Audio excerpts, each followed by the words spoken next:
All right, give me 1 second here, everybody. One of the things that I have to do at the start, because it's a new press account, I have to change to full to show lineups. I think that's all I need to show.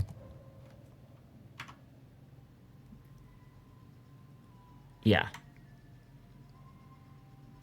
Hold on.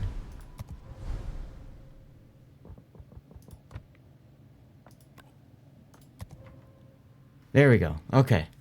And I think I just, yes, it's working.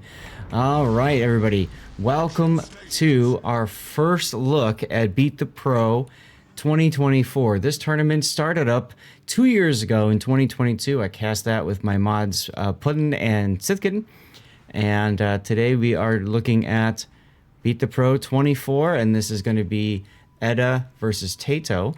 I just noticed I need to flip. There we go.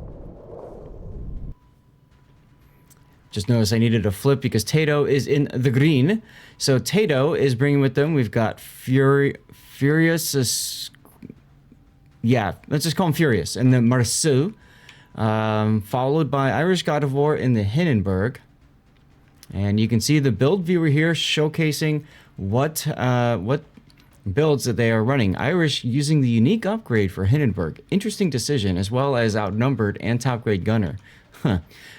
Survisors in a Moskva unique upgrade. We've got our first super ship. This is an Edgar. Interesting choice.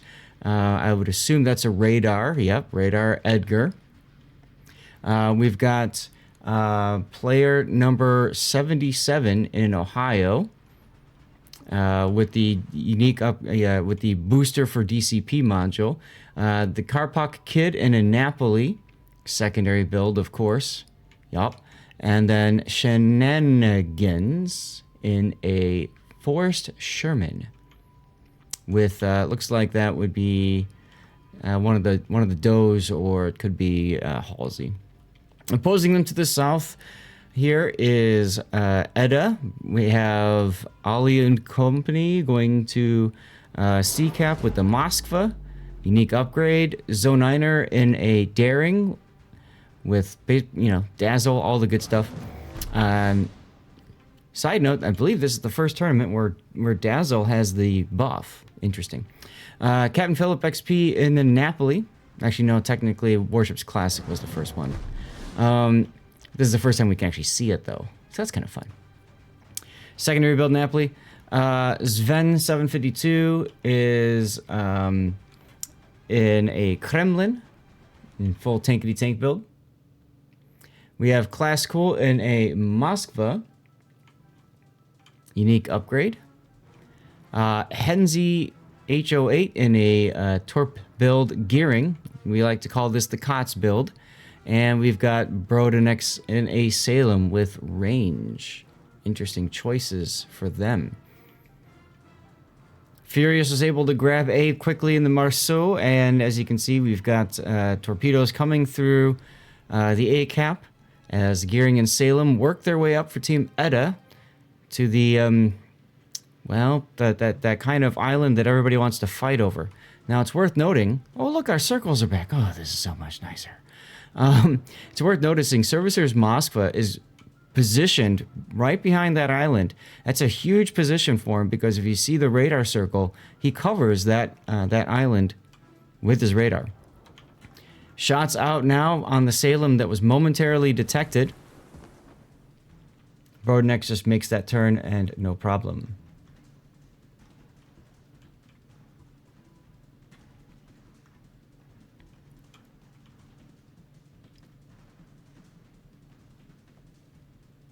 Over on the other side of the map, not too much going on. Both teams just kind of chilling. So I think the bigger drama is happening over at A, as TAYTO has the vast majority of their forces over at A cap. EDDA going for more of a split. More of an even split. Broadside shots coming in on Classical from Servicers Moskva. No Classical backing in here. Now, if I'm TAYTO and I see Classical backing up, in a Moskva, I am thinking, okay, EDDA is going to push on the other flank. As a matter of fact, that's exactly what's happening. Look at the daring. Daring forced to smoke up as he ran into Shenanigans' Sherman, who's currently using his own smoke now to get out of line of sight of Captain Philip XP's secondary Napoli.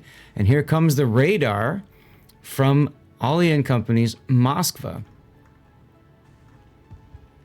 Does he have a shot? He kind of does. He kind of does.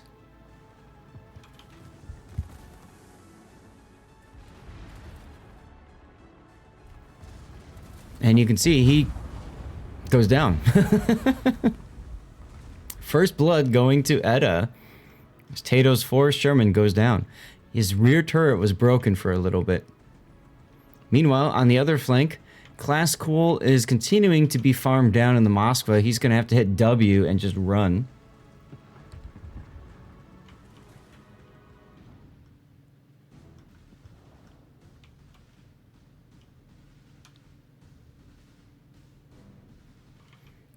Servicer gets chunked by TAYTO's Moskva, or by somebody. I think it was maybe the Kremlin even. Look at his position. Wow. Edgar with single fire torpedoes. He knows he can't do anything to really stop the Kremlin. He can't get spotted, obviously. Gearing backing into the ACAP, he's going to grab it by himself for free. Because Servicer does not have radar coverage of the entirety of the ACAP. Let's go back over to the A side. And on the AB side, we've got Ollie and Co. going into the B cap now in the Moskva. He's showing a lot of side, though. I don't understand why he wants to do that necessarily to this. I mean, Napoli's got really good AP characteristics. You do not want to show broadside to a Napoli as a cruiser. See what I mean? Those shells just find citadels. So a little bit of a positioning error there. And frankly, with Zone 9er coming in on the daring, Ollie doesn't even need to go into the B cap. He can just back off and stay bow in. That would probably be the wiser decision. But Captain Phillip shows up in his Napoli and says, hey, leave my friend alone.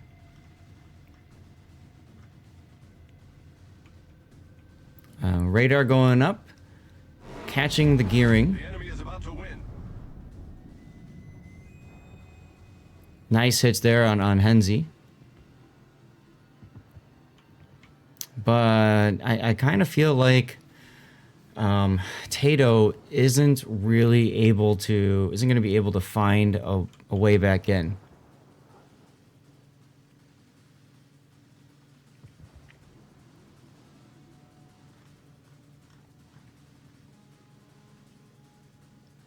We will have to see.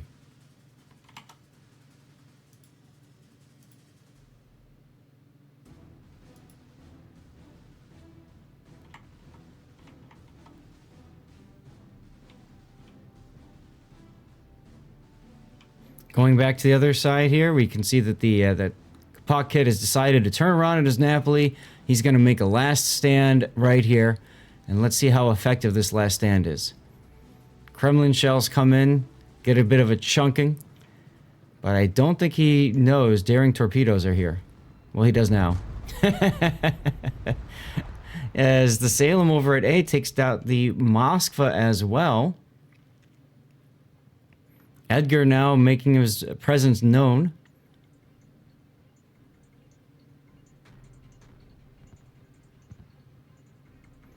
Worthy of note, EDDA did not take a super ship in this game. They didn't feel like they needed to, as Furious takes a torpedo in the Marceau and goes down. With 10 seconds to go, that will pretty much do it for game one. Matter of fact, I might very well just get into my death pick position. There it is.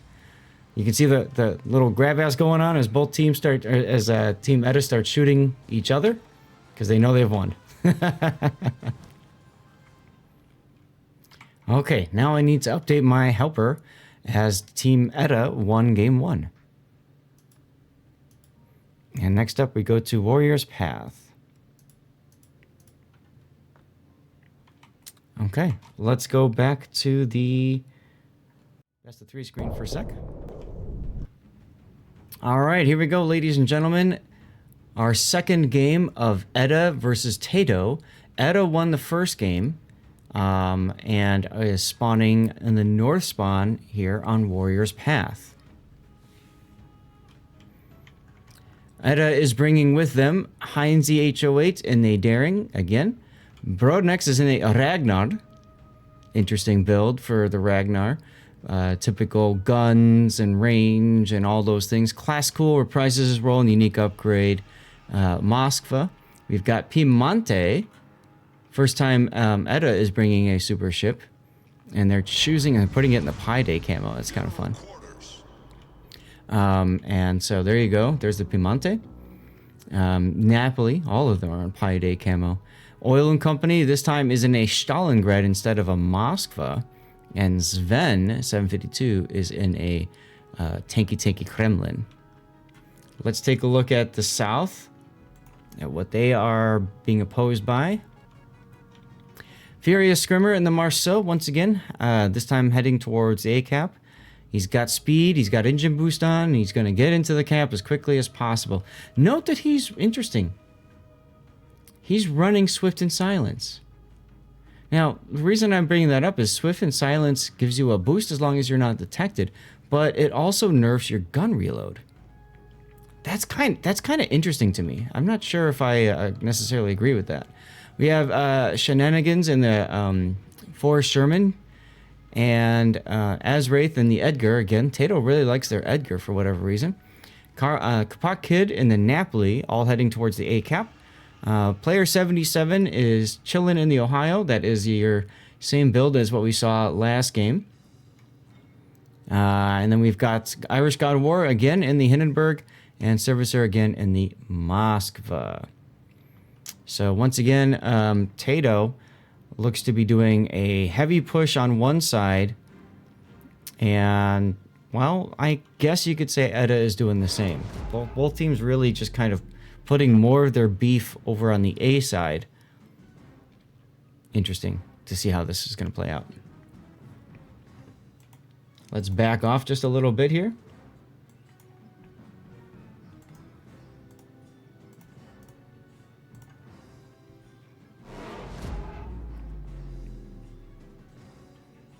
As can be expected, TAYTO grabs the A-cap. I mean, that's why you bring a Marceau. You get there before anybody can do anything about you, and you grab it.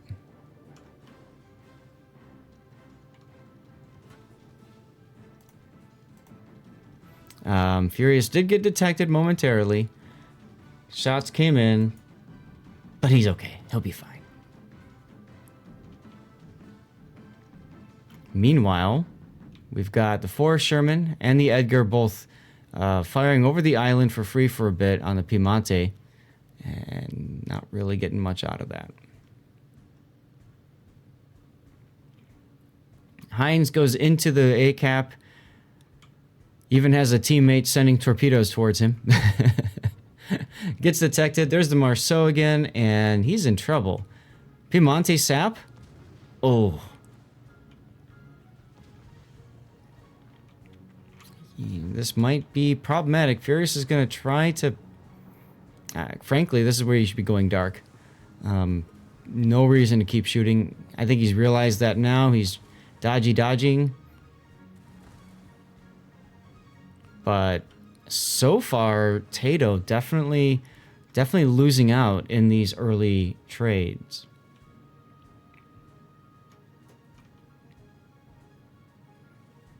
All right, we've got Irish moving in. Now, what's interesting about the Hindenburg, I want to take a moment and just comment on this. The Hindenburg can penetrate the Stalingrad 50mm armor because it's got 1/4 HE pen rule.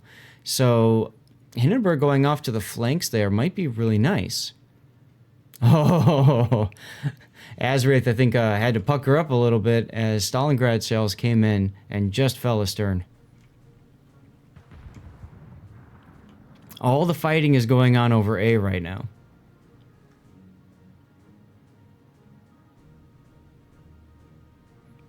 Another hit there. Another shot from the Stalingrad. And note, the Oil and Company is not detected when he's firing. So Azerate doesn't really know these shells are coming. Here's his next salvo. Now he's detected. Furious was detected for a moment in the Marceau. Will these shots kill him right here? I think Furious is pretty much out of this game. I don't know how he can really be effective now other than using those torpedoes. And remember, he did take that swift and silence, so a little bit less impact from his guns there as reload.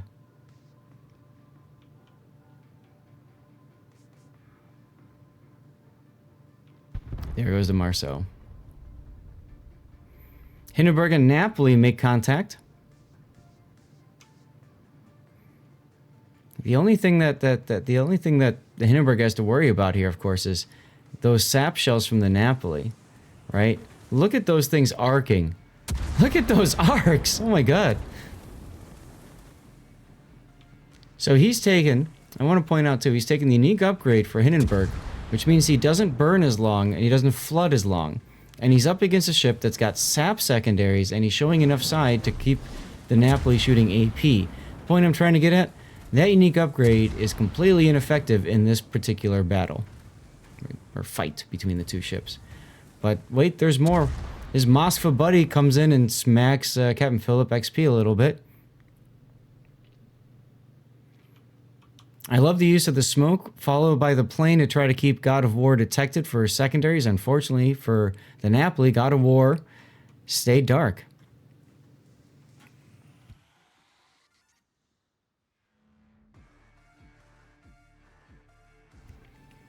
Looking back over at the ACAP now, we've got radar from Azrath's Edgar, keeping Heinz 08's Daring detected. Forrest Sherman sitting in his own smoke, just happily holding down left mouse button on the Daring.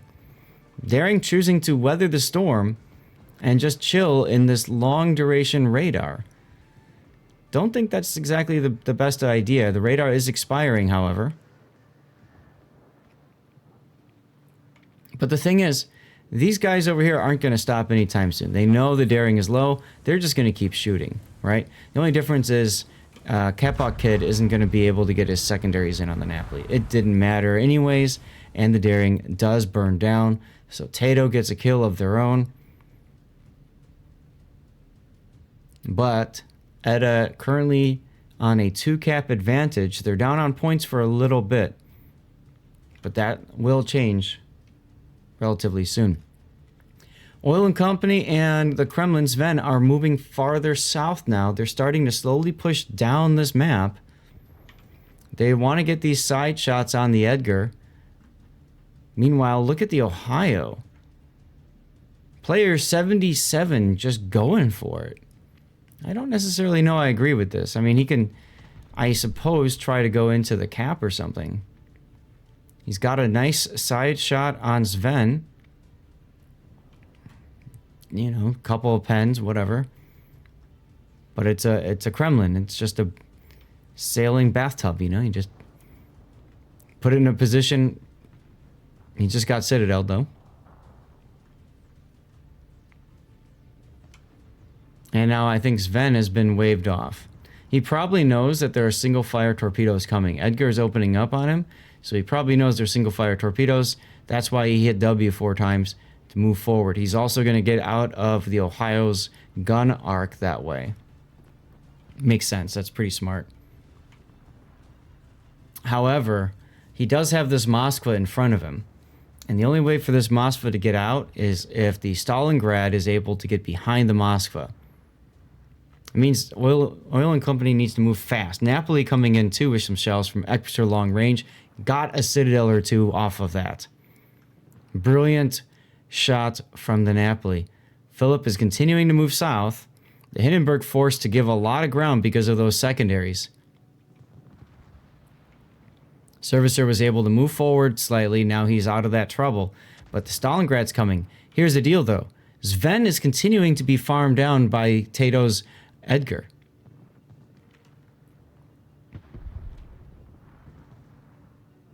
Nice hit there from Sven, but it's not going to be enough, and that's a dead Kremlin. Both teams choosing to deploy their battleships, and both teams' battleships getting farmed down. We'll probably see player 77 go down relatively soon for TAYTO. Here comes some side shots into the Moskva. Servicer gets whacked. If only Oil and Company was able to get there a few moments earlier, this would have been a different engagement. Servicer down to 44 hit points. He does not have a heal available. And he goes down to, of all things, Stalingrad secondaries. Now, he can just kind of lazily turn his ship to the Hindenburg. And you better believe he's going to open up.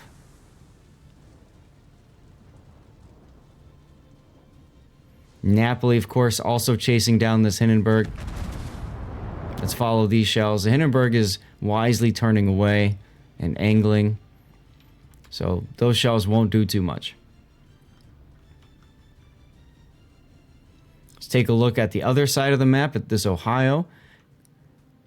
Azraith just got smacked. It looked like Class Cool's Moskva hitting him with AP. The enemy is about to win. But Azraith able to just move forward, get behind this island, and keep his ship alive. Can player 77 do the same in the Ohio? As his teammate is even torping right in front of him, just saying, good luck, here you go.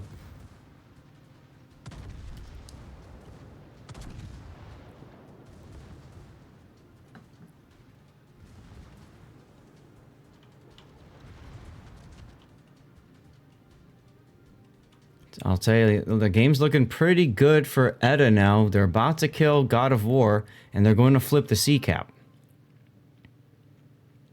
As soon as God of War goes down, and that C cap flips, we're going to see, like, look right now, the score, even. Nope, just had a change because of the death there. On top of that, EDDA's going to grab the C cap for free. They're going to have a 2 cap advantage. So if I'm TAYTO, I'm thinking push, push, push. But the problem is, what did I say was going to happen a couple minutes ago? I mentioned how this Ohio was just going to get farmed down to death. He does. He takes down the Moskva, but the big thing about this is a lot of the push factor has been eliminated for Team TAYTO. It's 3-on-4. TAYTO was looking really strong in the mid game. And then it seems things just kind of started to fall apart a little bit as Carpot Kid tries to move forward with his secondaries.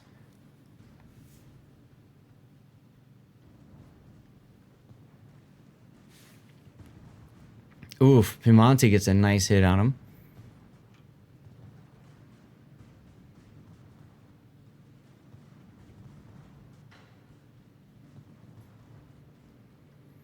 Carpot Kid doing the old trick of smoke and playing up.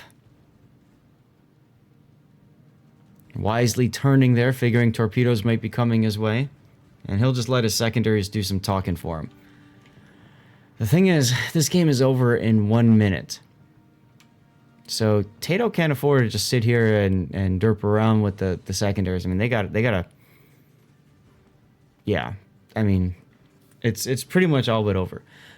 Shenanigans in the Sherman, they have to find the Ragnar and kill it. Look at Brode. He's already kiting away. He doesn't care.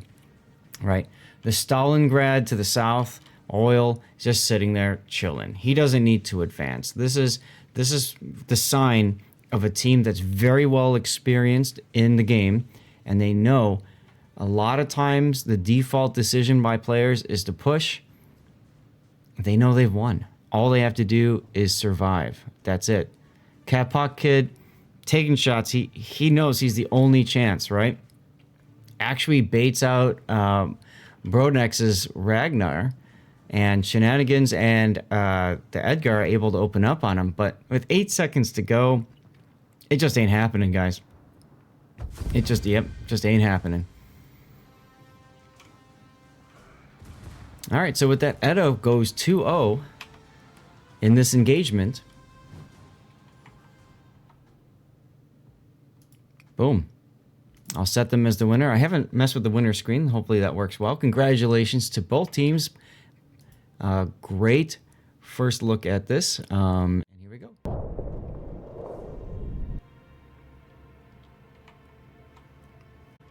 And we've got about 10 minutes until our next scheduled match.